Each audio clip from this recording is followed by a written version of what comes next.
نستعين اهدنا الصراط المستقيم صراط الذين أنعمت عليهم غير المغضوب عليهم ولا الضالين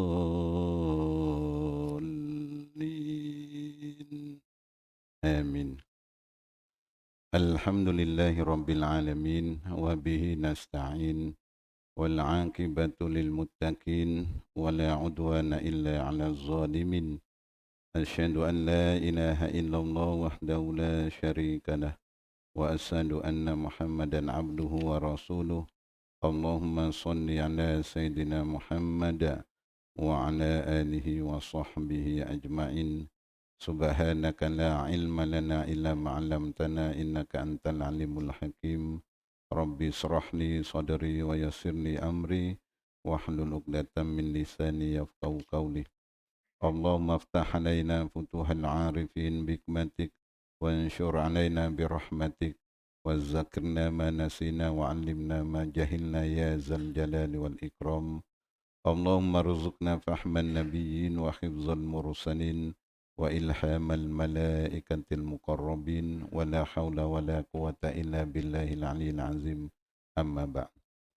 Yang dimuliakan tuan-tuan imam, tuan-tuan Bilal, tuan-tuan Siak, tuan pengurusi dan ahli jawatankuasa surau, hadirin hadirat, muslimin muslimat yang dirahmati Allah sekalian. Pertama-tamanya marilah kita sama-sama merafakkan syukur kita kepada Allah Subhanahu Wa Taala kerana pada malam ni kita sama-sama dapat berkumpul di surau, kita dapat menunaikan solat maghrib secara berjamaah. Alhamdulillah, mudah-mudahan Allah terima solat kita dan mudah-mudahan solat kita ini akan menjadi amal-amal soleh yang akan kita bawa ketika mana kita menemui Allah Subhanahu Wa Taala. Baik, tuan-tuan dan jamaah yang dirahmati Allah sekalian, insya-Allah pada malam ini kita akan teruskan pengajian kita berkenaan dengan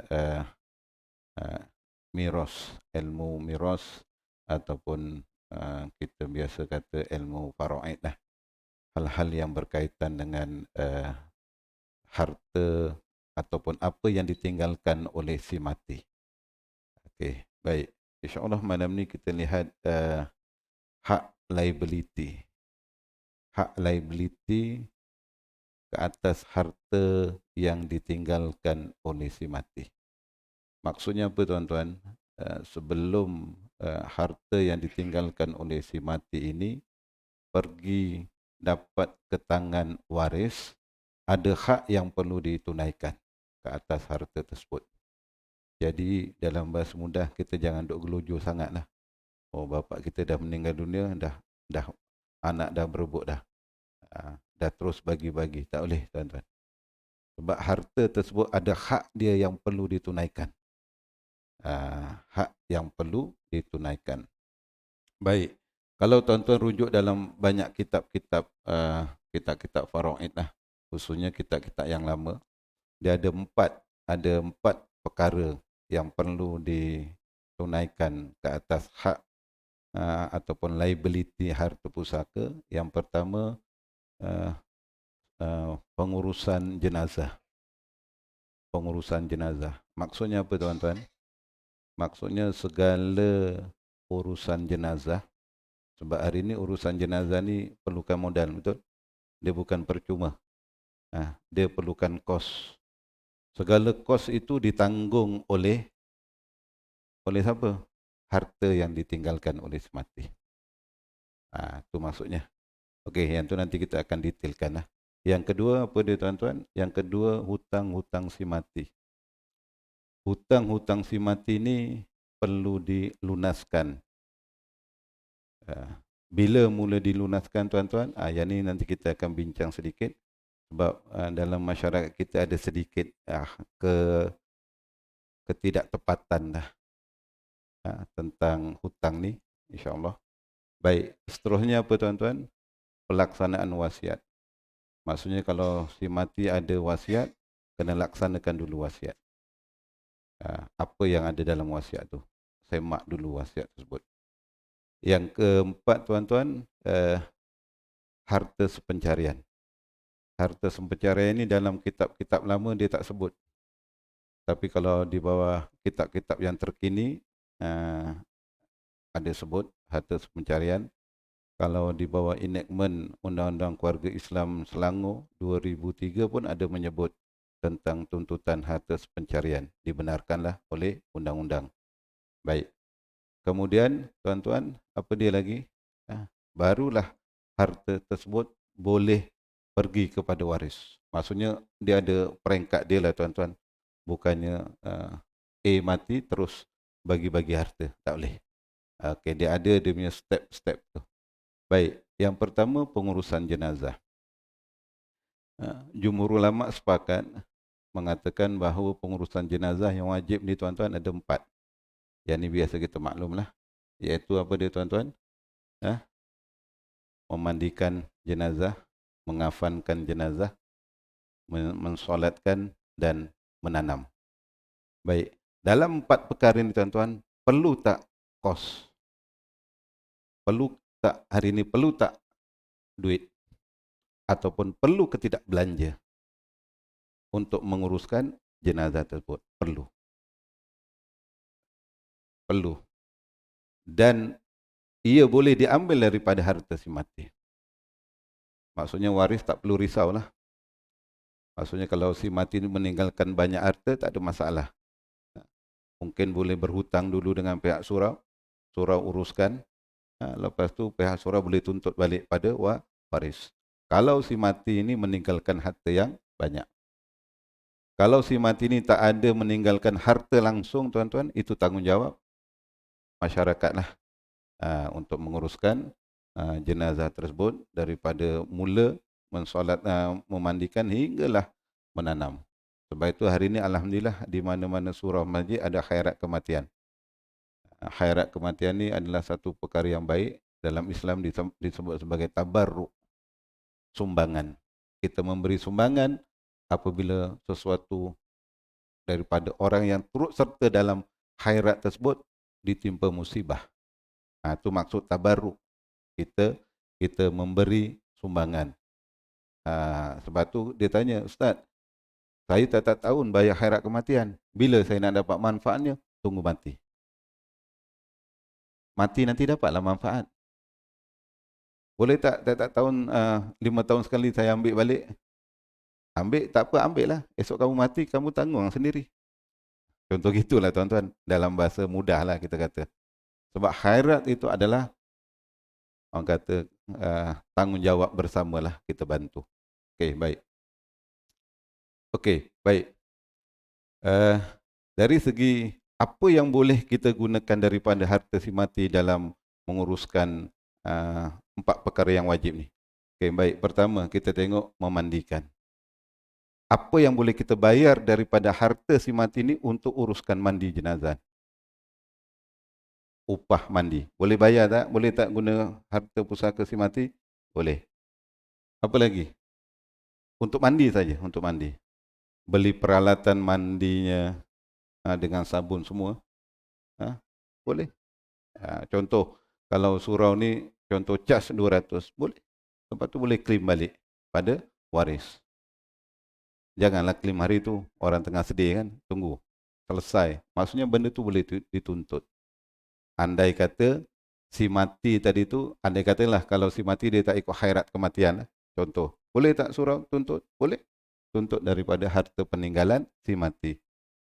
Kalau waris nak bayar gunakan duit dia sendiri, alhamdulillah. Itu tak ada masalah lah tuan-tuan. Selesai masalah benda tu. Contoh waris pun tak mampu. Tapi si mati ada harta. Boleh tak gunakan? Boleh. Sebab tu kalau kita lihat dalam permohonan pusaka kecil tuan-tuan, dalam borang tu ada tak hutang apa? Segala pengurusan perbelanjaan, pengumbumian, semua ada ditulis. Maksudnya benda tu boleh dituntutlah.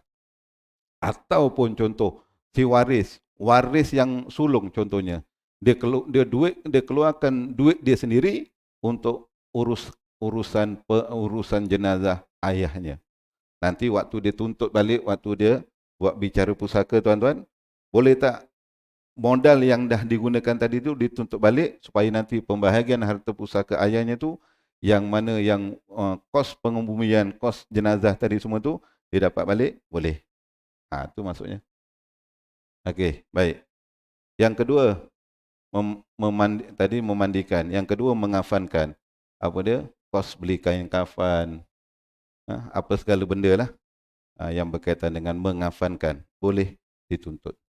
Yang ketiga apa tuan-tuan? Memandikan, mensolatkan. Boleh ke tak upah solat jenazah? Boleh tak upah solat jenazah? Boleh tak?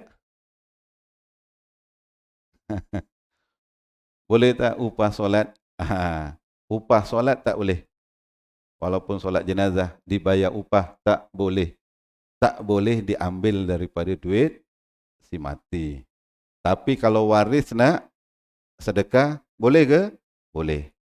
Sebab tu dulu saya tuan-tuan masa sekolah dulu, sekolah dekat masjid negeri tu, sebelah tu, suka kalau dijemput. Kalau kat Syalam tu suka dijemput untuk solat orang jenazah. Sebab apa? Selain daripada dapat berkatnya, dapat duit dalam sampul.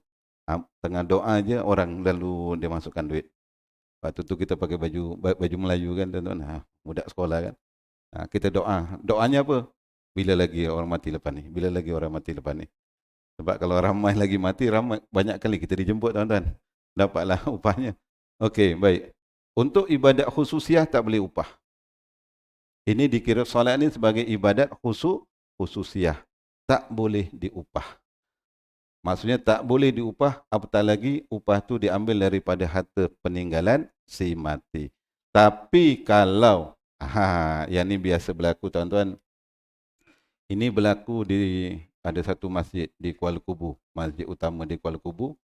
Imam dia pening kepala sebab imamnya dia guru di sekolah, ustaz di sekolah lah. Dia pening bila ada kematian dekat Kuala Kubu tu lah. Jadi dia kena keluar. Jadi nak minta kebenaran keluar pun susah juga tuan-tuan kan. Kalau dapat pentadbir yang faham, alhamdulillah lah. Yang kurang faham sikit, memang dia ikut peraturan lah tuan-tuan. Jadi macam mana tuan-tuan? Jadi dia fikir. Sebab dia ada imam satu, imam dua, imam tiga. Ramai imam tuan-tuan. Jadi dia kata, okey, mulai dia bincang-bincang, okey mulai hari ni, mulai bulan Oktober ni, siapa-siapa imam yang mensolatkan jenazah, masjid bayar sagu hati. Masjid bayar sagu hati. Masjid bayar sagu hati. Jadi lepas tu tuan-tuan, memanglah berebut imam dua, imam tiga, imam empat. Sampai imam satu tak dapat peluang langsung. Dia pun lega lah tuan-tuan, tak payahlah keluar daripada sekolah kan. Kalau waktu biasalah, contoh. Jadi maksudnya, kalau di sini, boleh tak buat macam tu? Mungkin imam pertama di sekolah, susah nak keluar. Betul? Imam yang kedua, pencen. Lepas tu dia banyaklah alasan tuan-tuan. Cuba tetapkan keputusan. Okey, imam yang mensolatkan jenazah, diberi allowance, sagu hati, 100. Lepas tu yang bacakan talqin dekat kubur dapat RM50. Lepas tu yang bawa tahlil 3 malam ke, contohlah tuan-tuan. Surau tetapkan sagu hati. Bukan gaji, sagu hati. Boleh ke tidak? Boleh ke tak? Boleh. Rasanya semua angkat tangan lepas ni tahun ada pemilihan kan. Ramai yang akan jadi imam lah tuan-tuan. Minta jawatan imam. Alhamdulillah. Ini inisiatif tuan-tuan. Ini inisiatif lah. Sebab bukan senang nak jadi imam. Apatah lagi solat jenazah. Takut-takut dia rukuk dan sujud tuan-tuan. Itu je. Jadi ini inisiatif boleh je, tak ada masalah. Maksudnya duit sagu hati itu yang penting bukan diambil daripada harta si mati. Itu yang penting kat situ. Okey. Baik, itu urusan solat jenazah. Baik. Macam tempat kami tuan-tuan, kita buat. Kita buat. Kadang-kadang imam pun tak ada, saya pun kadang susah nak keluar sekolah tuan-tuan. Kadang-kadang jemput imam daripada masjid. Jemput takkan main jemput air liur je tuan-tuan. Mesti ada sampul kan? Sampul tu daripada mana?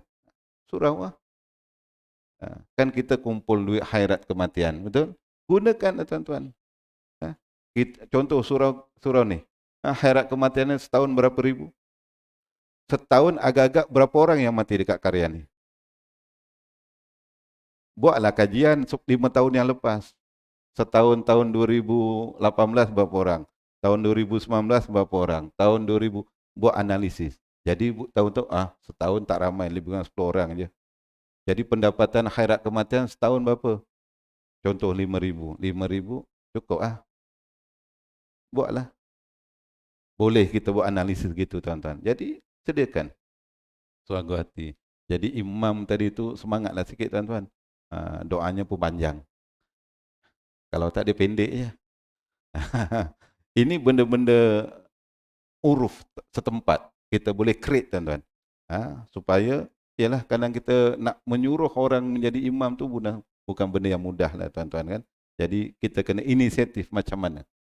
Okey, yang penting asasnya jangan ambil duit daripada duit harta si mati.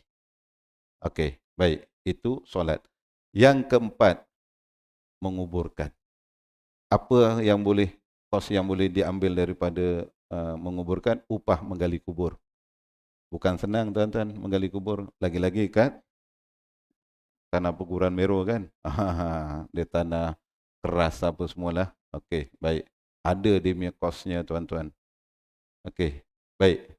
Upah menggali kubur, beli papannya lagi. Okey. Apa yang tak boleh? Apa yang tak boleh kita gunakan daripada harta peninggalan si mati ni dalam pengurusan jenazah? Apa dia tuan-tuan? Yang pertama tadi membayar upah untuk solat jenazah tu tak boleh. Yang kedua, beli batu nisan. Beli batu nisan tak perlu, tak boleh. Batu nisan keperluan ke tuan-tuan? Kewajipan? Tak kan? Itu bukan wajib. Nak juga letak batu nisan, pakai duit waris sendiri.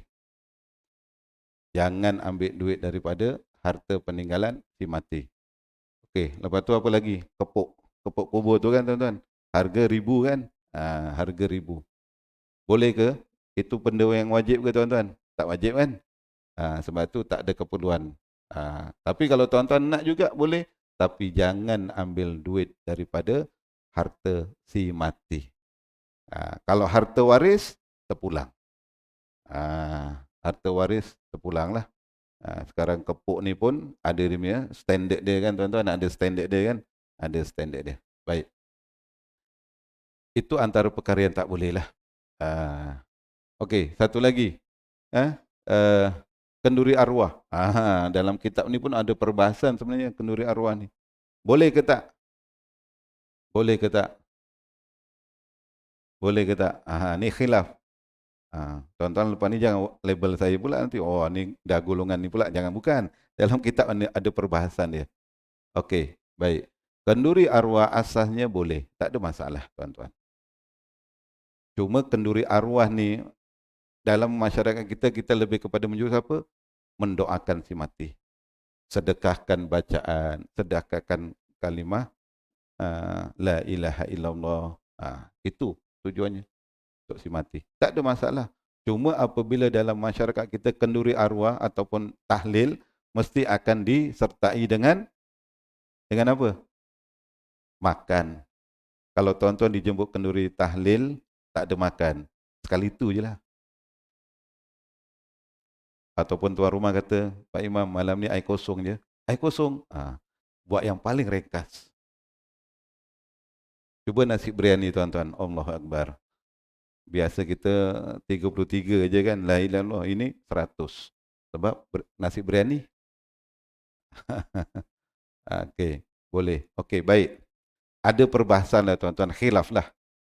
Tapi dalam perbahasan tu lebih kepada untuk kenduri arwah sebenarnya tak ada masalah. Walaupun ada berbeza pandangan. Kata boleh, kata tak boleh. Tak apalah, tak ada masalah. Tuan-tuan nak pilih mana satu pun tak ada masalah. Cuma isu yang kalau boleh kita nak elak ni tuan, apa dia? Makan di rumah si mati. Khususnya selepas kematian. Kalau dah mati 5 tahun tak ada masalah tuan-tuan. Ni yang baru lepas mati. Siang tadi baru tanam, malam kenduri, makan dekat rumah si mati. Yang ni yang agak ni sikit lah tuan-tuan. Kalau boleh elakkan. Sebab ada dalil tuan-tuan. Ada dalil. Walaupun ini walaupun benda ni ada khilaf tapi ada dalil yang melarang lah tuan-tuan. Okey. Tapi tak apalah kalau terpulang pada tuan-tuan. Cuma macam kami di surau kami kalau di Bukit Kapar pun alhamdulillah dah berkurang. Dulu kalau tahlil berapa lama tuan-tuan? 7 hari kan. Sekarang dah tukar 3 hari. Saya pernah tanya orang tua-tua, Pak Haji, kenapa tukar 7 hari? Dulu 7 hari, sekarang 3 hari. Tahu jawapannya apa? Saya ingat jawapannya daripada hadis ke apa. Dia kata, wis penat, wis kesel. Dah penat dah tahlil 7 malam.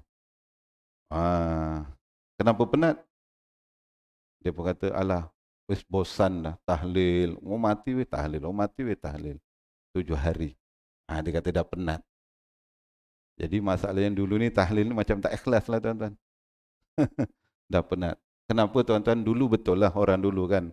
Kadang dia tak banyak keperluan luar kan. Jadi dia boleh. Jadi dia kata tukar 3 hari. Okey, alhamdulillah tukar 3 hari. Alhamdulillah.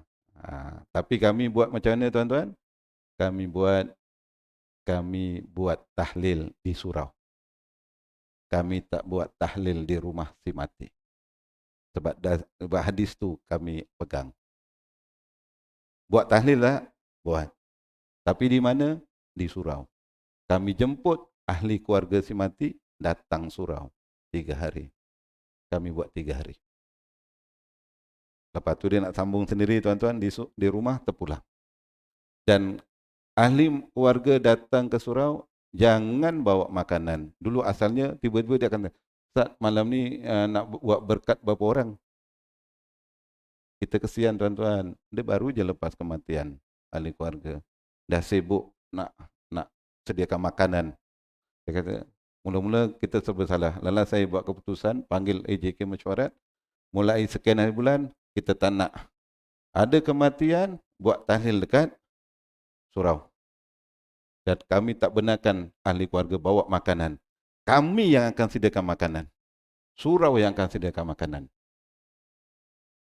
Kami jamu ahli keluarga si mati dan kami jamu jamaah sekali. Alhamdulillah tuan-tuan. Malam pertama sate, malam kedua. Sebab apa? Surau banyak duit. Surau banyak duit. Duit daripada mana? Jamaah. Lagi banyak, lagi sedap makanannya. Ramai tak jamaah datang? Datang. Okey. Adakah duit itu ambil daripada harta si mati? Tak kan? Jadi kita dapat mengelakkan daripada perkara yang tidak sunnah Nabi lah tuan-tuan. Kita pergi ke arah yang hampir kepada sunnah Nabi. Boleh tak kalau dibuat? Boleh, tak ada masalah. Dan hari ini dah mula ramai meniru tuan-tuan. Alhamdulillah. Kita buat benda yang baik. Tak ada masalah lah tuan-tuan. Sebab saya ingat tuan-tuan, ada seorang sahabat saya. Dia duduk dekat Gua Musang. Asal Gua Musang. Bapaknya meninggal dunia. Dia balik je kat kampung, dia telefon. Cikgu, boleh tolong tak? Pinjam duit 5,000. Kenapa? Kat kampung saya ni, kalau ada kematian, mesti kena buat kenduri arwah 7 malam. Kalau tak buat, dia akan pulaukan. Dekat Kelantan ni tuan-tuan, Gua Musang. Kampung tu saya tak bagi tahulah, tak boleh bagi tahu. Okeylah, kita kawan-kawan support dia lah, beri pinjam. Bayangkan tuan-tuan, baru je sedih bapaknya meninggal. Terpaksa berhutang pula, nak jamu masyarakat, nak datang tahlil kat rumah dia. Tuan-tuan tak ada masalah, tuan-tuan banyak duit. Orang Meru banyak kaya-kaya. Nih kat Gua Musang. Menyusahkan ke tidak tuan-tuan? Menyusahkan. Sepatutnya kita yang bantu ahli keluarga. Dalam hadis Nabi, Ja'far bin Abi Talib yang meninggal dunia, syahid dalam peperangan Mu'tah kalau tak salah saya. Nabi balik bagi tahu pada sahabat, wahai sahabat, keluarga Ja'far ni dalam keadaan musibah, kesedihan. Hantar makanan ke rumahnya. Kita makan kat rumah si mati. Hadisnya ada kita tuan, hadis kan? Ada hadis sahih kan? Dalam masyarakat kita tuan-tuan, mungkin ni amalan dah lama. Boleh tak kita ubah sikit-sikit? Ubah sikit-sikit. Jangan drastik. Kalau drastik nanti masyarakat pun kadang-kadang tak boleh terima. Kita ubah sikit-sikit cara didik. Alhamdulillah. Saya jumpa satu tempat tuan-tuan, yang mana apabila berlaku kematian, ahli keluarga langsung tak keluarkan modal dan langsung tak keluarkan satu sen, tak buat kerja, tak buat apa. Tapi setiap malam, tahlil 7 hari, 7 malam, makanan siap komplit. Tapi ahli keluarga langsung tak keluar modal, tak payah nak masak. Yang masak siapa tuan-tuan? Saudara mara dan jiran tetangga. Mereka datang bawa makanan, mereka datang bawa beras. Macam orang nak kahwin tu tuan-tuan. Datang bawa beras. Dan diorang dah tetapkan malam pertama makan mihun. Malam kedua, yang last tu, yang sedap tu yang last. Ayam golek. Dekat mana ni tuan-tuan saya jumpa? Dekat Sarawak. Dekat Semenanjung Malaysia saya tak pernah jumpa lagi. Ni, kat Sarawak. Walaupun Islam ni tak hebat kat Sarawak tuan-tuan dibanding kat sini tuan-tuan. Sebab dekat Sarawak ni kalau tempat yang saya pergi tu tuan-tuan, kuliah macam ni tuan-tuan, setahun 2-3 kali ya. Tapi dia pegang satu sunnah yang besar tuan-tuan. Ahli keluarga langsung tak keluarkan modal. Malah dapat banyak duit. Orang datang beri sumbangan. Tolong masak. Lepas tu dah malam makan apa semua. Dia yang mencuci pun jiran tetangga semua. Siap bersih. 7 malam. Tak jumpa kan? Dekat Malaysia, dekat Semenanjung tak jumpa kan tuan-tuan? Saya jumpa tu. Dekat Sarawak. Dekat Samarahan. Dan saya tanya rupanya kampung tu memang dia punya amalan dia. Dia ikut amalan yang tidak menyusahkan ahli keluarga. Rupanya di hujung sana tu ada sunnah Nabi yang dibuatnya lah. Okey, baik. Ni dalam isu ni lah.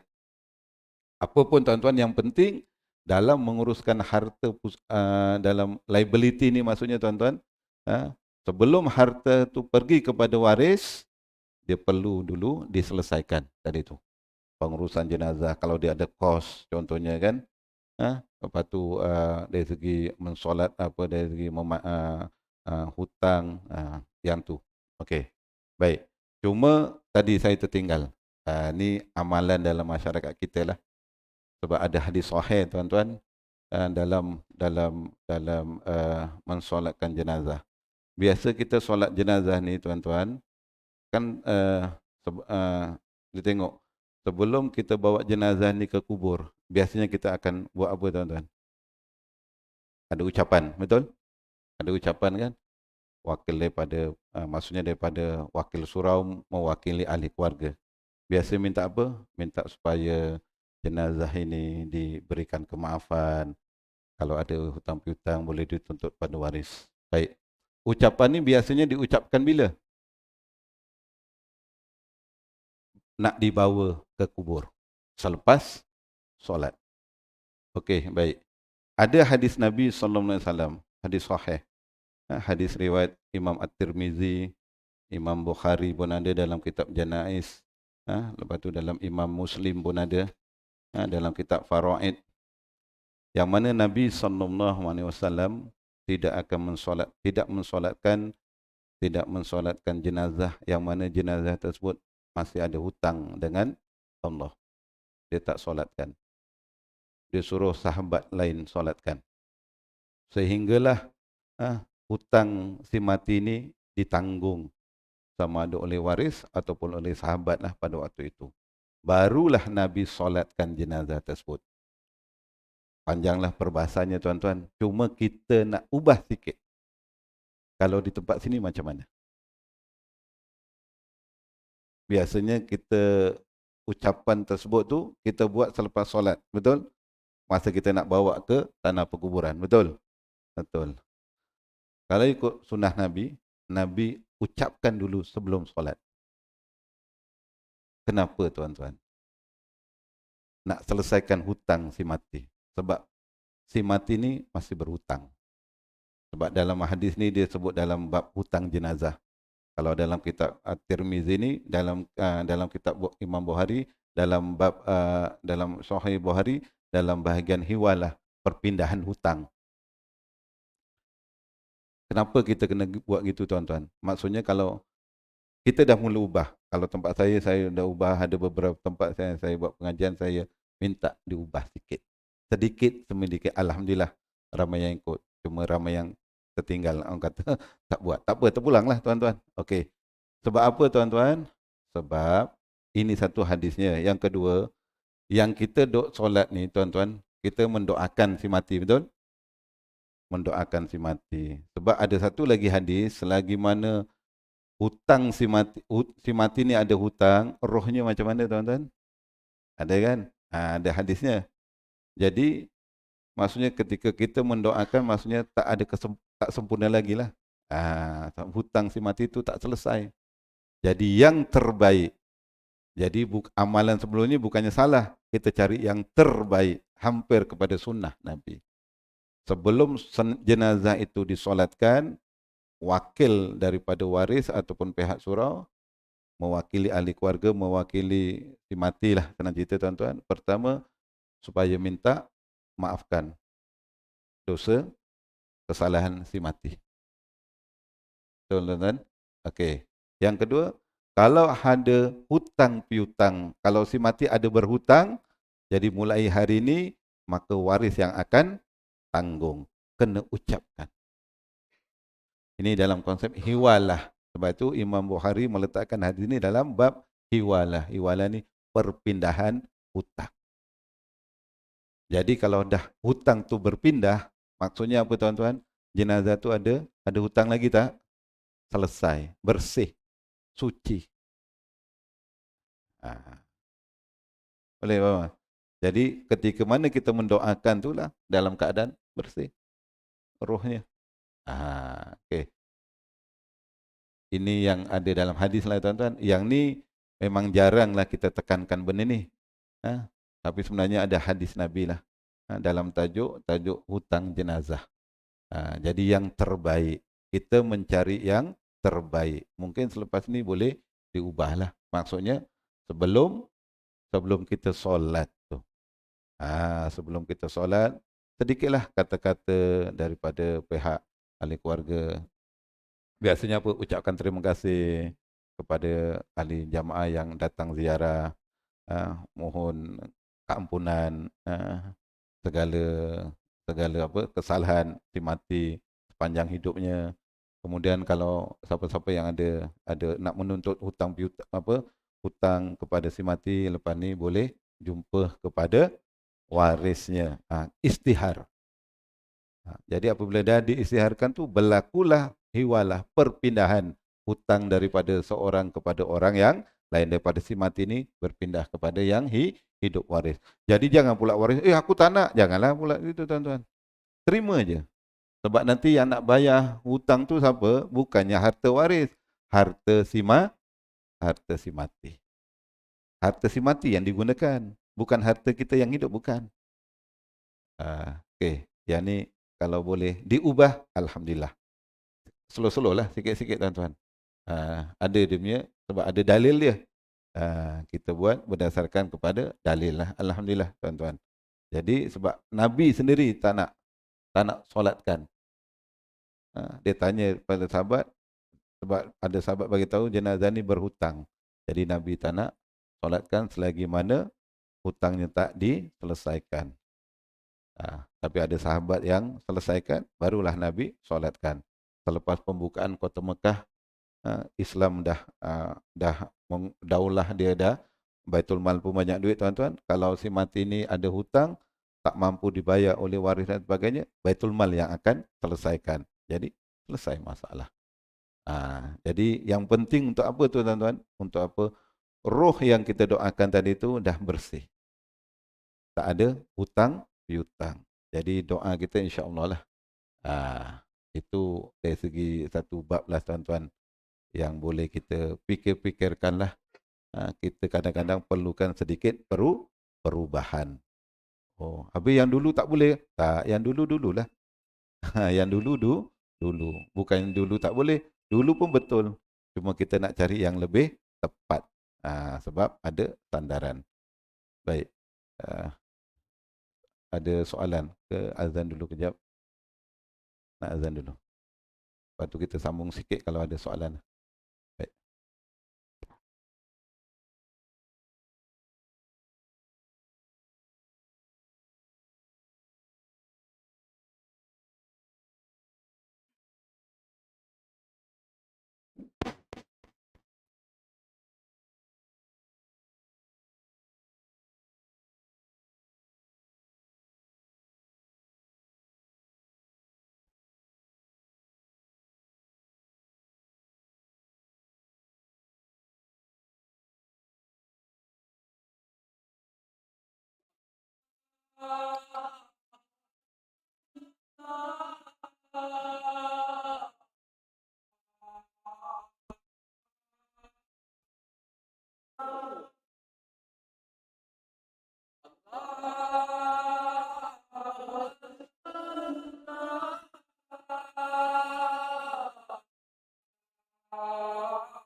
Nah. Nah.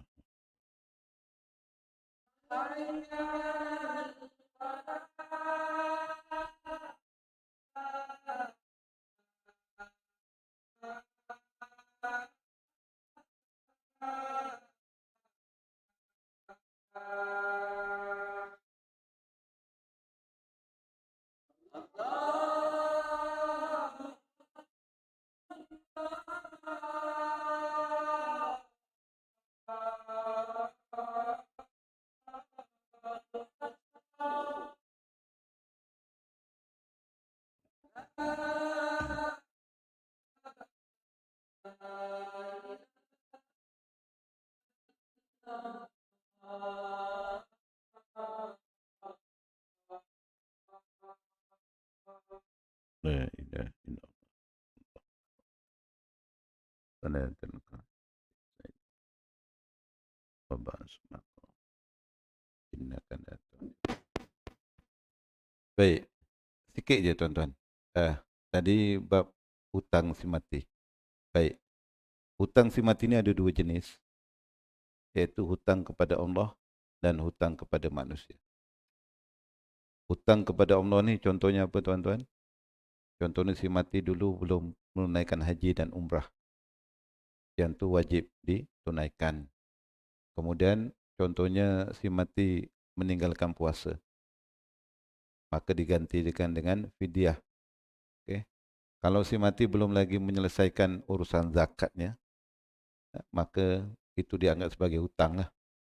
Ataupun si mati waktu hidup dia pernah bernazar contohnya, maka itu dianggap sebagai hutang. Okey, yang kedua hutang kepada manusia lah. Okey, baik. Cuma isunya sekarang tuan-tuan, pembayaran hutang ni wajib lah. Cuma isunya mana dulu nak didahulukan? Mana yang nak didahulukan? Hutang kepada Allah ke hutang kepada manusia? Jadi khilaf.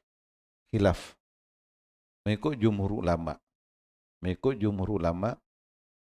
Wajib mendahulukan hutang kepada Allah dulu. Jumhur ulama. Manakala mazhab Hanafi, dia kata hutang kepada Allah ni dah tak perlu. Luput dah. Sebab dah mati. Itu pandangan mazhab Hanafi. Okey.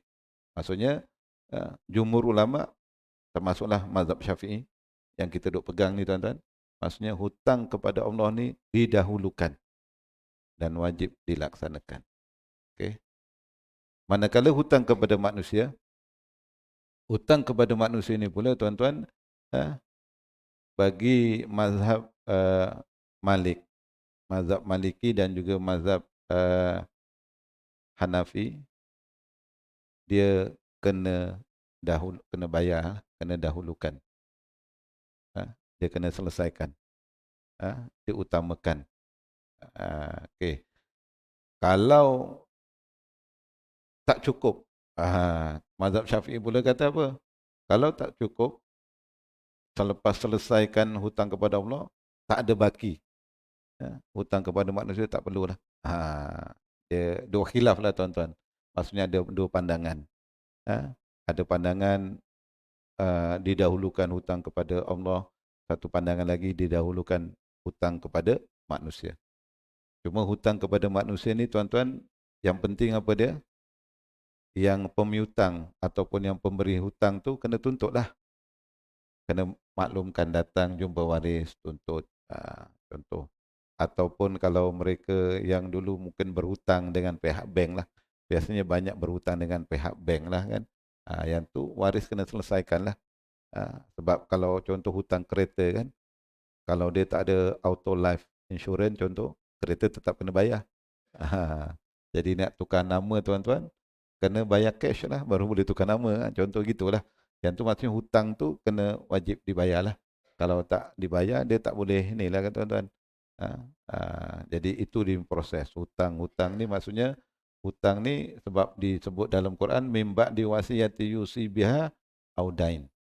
Maksudnya diselesaikan wasiat dan juga hutang si mati. Barulah benda tu nanti boleh diberikan kepada waris-warisnya. Ini antara asaslah liability harta pusaka sebelum dia pergi kepada waris. Ni hak-hak yang perlu sebab hak ni kepada si mati. Kepentingannya adalah untuk si mati. Selesaikan masalah si mati, barulah bakinya nanti pergi kepada waris. Jadi selepas selesaikan hutang, nanti kalau si mati ada buat wasiat, tengok wasiat tu ada ke tak, tolak dekat situ. Lepas tu kalau pasangan hidupnya ada tuntut atas pencarian, malah sekarang ni mahkamah syariah, hari tu pun saya ada satu perkeliling surat edaran, dia kata hakim-hakim mahkamah syariah ni digesa supaya mempercepatkan tuntutan harta sepencarian.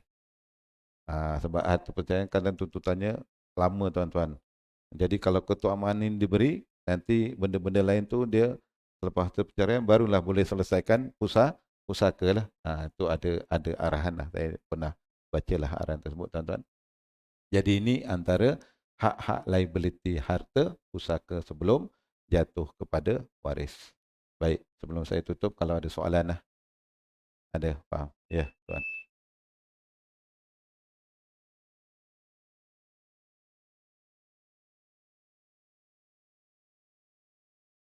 Okey. Okey. Okey, baik. Okey.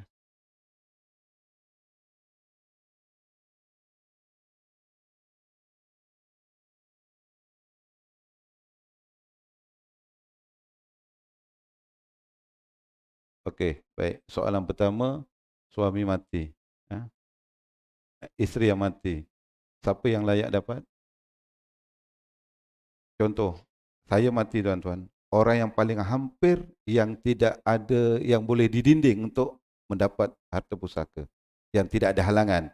Kalau saya mati, isteri saya dapat. Kalau ayah ada, ayah saya dapat.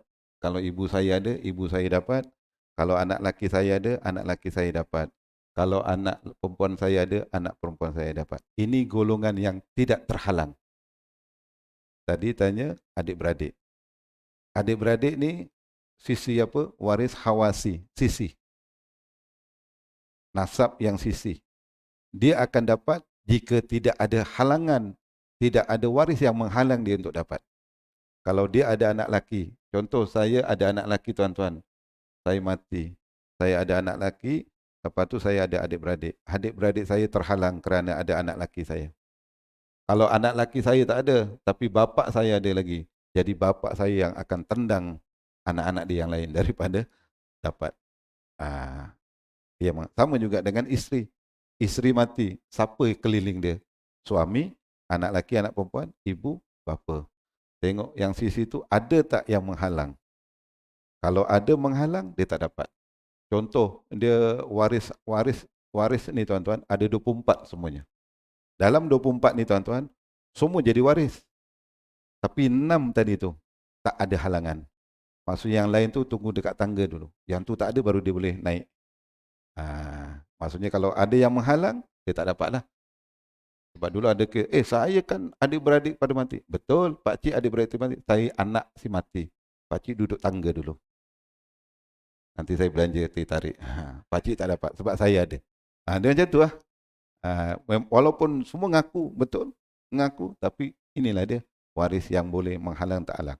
Baik, soal hibah tadi. Anaknya tadi semua perempuan kan? Tadi yang ada lelaki ada perempuan. Dia nak beri hibah pada anak-anak tadi. Nak bagi lebih. Sepulang harta dia. Boleh ke tak? Harta dia, aku memang suka harta aku. Cuma perbahasan hibah ni nanti kita akan bincanglah satu hari nanti. Perbahasan hibah ni apabila pemberian kepada anak-anak, ulama khilaf. Dalam khilaf tu saya ambil kesimpulan lah. Dalam pandangan ulama semua banyak, kesimpulannya kalau kita nak hibahkan harta kita kepada anak-anak, tak kiralah lelaki perempuan, buatlah secara adil. Secara adil. Adil maksudnya apa? Tuan-tuan sendiri yang nilai. Kita tahu keadaan anak kita nilailah sendiri. Adakah samara itu adil? Terpulang pada tuan-tuan. Adakah tuan-tuan nak lebihkan ni, nak kurangkan ni? Itu dianggap adil bagi tuan-tuan? Silakan. Sebab mazhab Syafi'i kata gini, mazhab Hanafi kata gini, Abu Yusuf kata gini. Banyak pandangan tu. Jadi kita ambil pandangan tu banyak tuan-tuan, nak pilih mana? Kita ambil kesimpulan, buatlah secara yang adil. Supaya nanti apabila kita mati tuan-tuan, tak adalah ini semua bapa punya pasangan. Jangan tak ada gitulah. Biar sesuai. Sesuailah itu yang dikatakan hibah lah. Boleh ya? InsyaAllah. Okey, ada boleh tuan-tuan ya? Ada. Kalau tak ada rasanya cukup sekadar itu. Mudah-mudahan apa yang dikongsikan ini dapat memberi sedikit manfaat kepada kita semua dalam hal-hal yang berkaitan dengan dengan faraid. Baik, kita sama-samalah tutup majlis kita dengan membaca tasbih kafarah dan surah Al-As. Subhanakallahumma wa bihamdika asyhadu an la ilaha illa anta astaghfiruka wa atubu ilaik. Bismillahirrahmanirrahim. Wal 'asr.